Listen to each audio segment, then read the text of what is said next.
सिक्युरिटीचा problem आहे, कुठेही footpath नाहीये, वाटेल तेव्हा लाईट जाते, वाटेल तेव्हा स्लाईड येते, लिफ्ट बंद पडतात, पाण्याचे एसटीपी डब्ल्यूटीपी प्लॅन्स बंद पडतात. त्यामुळे भरपूर लोकांना भरपूर वेगळ्या प्रकारचा त्रास होतो. त्याच्यामध्ये वयस्कर लोक असतात, त्याच्यामध्ये प्रेग्नंट लेडीज असतात, त्यांना वेगवेगळ्या प्रकारचे प्रॉब्लेम सहन करावं लागतात. रस्त्याने येताना रस्ता दिसतच नाहीये, त्याच्यामध्ये फक्त खड्डे आहेत. रस्ता कधी झाला मागच्या काही काळामध्ये कुणाला त्याच्याबद्दल काही कल्पना नाहीये. भरपूर ऍप्लिकेशन दिले गेले, भरपूर फॉलोअप केला गेला, वेगवेगळ्या सिटीजन्सनी वेगवेगळ्या प्रकारे गव्हर्नमेंटला अप्रोच केलं की आमचे प्रॉब्लेम सॉल्व्ह करण्यासाठी तुम्ही याच्यामध्ये लक्ष घाला.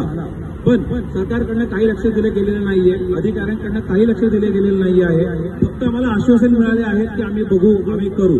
त्यामुळे लोकांना आता काही ऑप्शन राहिले नाही की त्यांना आता रस्त्यावर उतरावं लागलेलं आहे. याच्या आधी एक आंदोलन झालेलं आहे धांगरोली लोगावमध्ये, ज्याच्यामध्ये शेकडो लोकांनी पार्टिसिपेट केलं होतं. आणि आता धांगरोली लोगाव रेसिडेंट्स असोसिएशन तर्फे परत आम्ही कॉर्पोरेशन मध्ये आलेलो आहोत. कमिशनर साहेबांना भेटणार आहोत, अधिकाऱ्यांना भेटणार आहोत की आमच्या मागण्याकडे लक्ष द्या.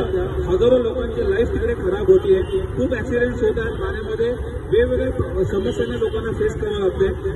आता खूप इम्पॉर्टंट आहे की गव्हर्नमेंट याच्यामध्ये लक्ष घालावं अशी आमची त्यांच्याकडे मागणी आहे. धन्यवाद.